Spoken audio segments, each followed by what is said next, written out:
sucked through a tiny hole. Byford Dolphin incident. Can you imagine being suddenly decompressed without even understanding what was happening? This was the tragic fate of 4 divers on November 5, 1983, during maintenance on the Byford Dolphin, a semi-submersible column-stabilized drilling rig operated by Dolphin Drilling.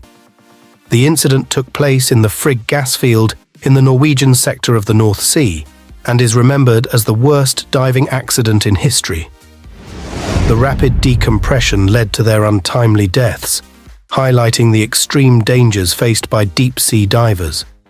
The accident underscored the importance of rigorous safety measures in such high-risk operations. In a single heart-stopping moment, the lives of 6 divers were irrevocably altered. Roy P. Lucas, Edwin Coward, Truls Hellevik, and Bjørn Gerver Bergersen, skilled in deep-sea maintenance, were on a critical mission beneath a rig. Their task was grueling and perilous, pushing the limits of human endurance. These divers faced the daunting expectation of working 18-hour days, with a meager 3 hours allotted for rest. Assisting them were 2 courageous dive tenders, William Crammond and Martin Saunders, whose support was crucial to the operation. The combined efforts of these 6 men exemplified extraordinary bravery and dedication as they navigated the hazardous underwater environment. Every dive carried immense risks, with the constant threat of equipment failure, decompression sickness, and the unpredictable nature of the deep sea.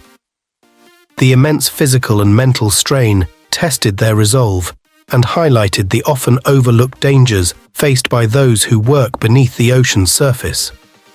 This singular moment of crisis not only showcased their resilience and teamwork, but also underscored the profound impact such high-stakes missions can have on the lives of those involved. They could spend up to 28 days in a small compartment within 2 highly pressurized living chambers stationed on the rig. These chambers were equipped with essential safety features, including an escape pod, lifeboat, and a trunk connected to a detachable deep-sea diving bell. This setup enabled them to perform their tasks without the need for constant resurfacing, significantly extending their working periods beyond usual limits. The pressurized living chambers provided a controlled environment, allowing them to endure the extreme underwater conditions for extended durations, ensuring both their safety and efficiency. This system revolutionized underwater work, enabling longer missions and reducing the frequency of surfacing, which previously limited their productivity. The combination of advanced safety measures and the deep-sea diving bell facilitated a seamless transition between the surface and the ocean depths, enhancing their ability to conduct prolonged and continuous underwater operations. As a result, they could focus on their work without the disruptions caused by the need to regularly return to the surface, thus maximizing their effectiveness and operational time in challenging underwater environments. The disaster occurred in one of the rig's decompression chambers during the decompression procedure. William Crammond prematurely removed the clamp connecting Chamber 1 to the diving bell before the chamber door was sealed and decompressed. This error may have been caused by a miscommunicated order or an auditory hallucination, likely induced by the extended work hours. The premature removal of the clamp led to a catastrophic failure, as the pressure differential between the chamber and the bell was not properly managed. This resulted in a sudden and violent decompression, causing severe damage and potentially fatal consequences for those inside. The incident highlights the critical importance of clear communication and strict adherence to safety protocols in high-risk environments. It also underscores the dangers of fatigue and its impact on cognitive function and decision-making. Proper rest, thorough training, and constant vigilance are essential to prevent such tragedies. This incident serves as a stark reminder of the potential consequences of even minor lapses in procedure in the high-pressure, high-stakes world of underwater operations. The rapid decompression was catastrophic. The chamber's internal pressure at 9 atmospheres, 9 times the surface pressure of Earth's atmosphere, abruptly equalized with the external pressure, which plummeted from 9 to 1 atmosphere in an instant.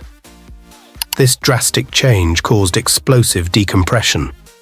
The sudden force of decompression inflicted severe injuries on those inside the chamber. Tragically, all occupants died instantly.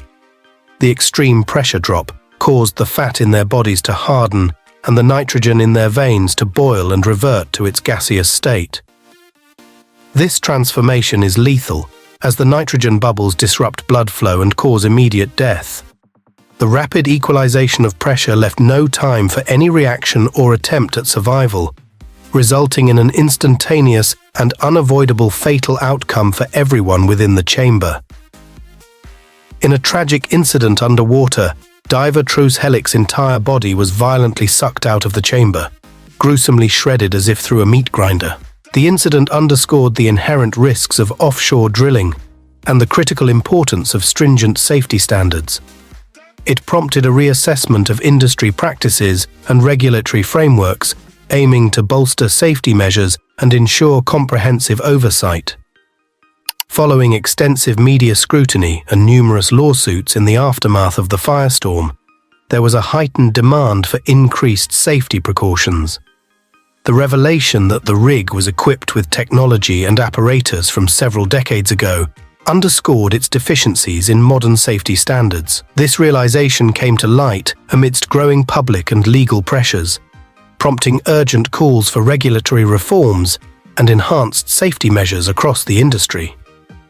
The incident served as a stark reminder of the importance of updating infrastructure to align with current safety protocols. The ensuing scrutiny and legal actions underscored the need for proactive measures to prevent similar incidents in the future. As a result, there was a significant push for regulatory bodies to enforce stricter guidelines and for companies to invest in modernizing their equipment and procedures to mitigate risks effectively. In summary, the persistence of outdated infrastructure on the rig highlighted critical gaps in safety preparedness, leading to widespread calls for reform and heightened safety standards across the oil and gas sector. Stronger guidelines and improved instruction for those working on underwater drilling operations. This avoidable catastrophe ought to serve as a constant reminder of the risks involved with deep water diving. Long-term offshore drilling activities and saturation diving emphasize the significance of strict safety procedures, comprehensive training, and humane working conditions for the soldiers in the field. Please like and subscribe if you appreciate this video. I hope to see you in the next one.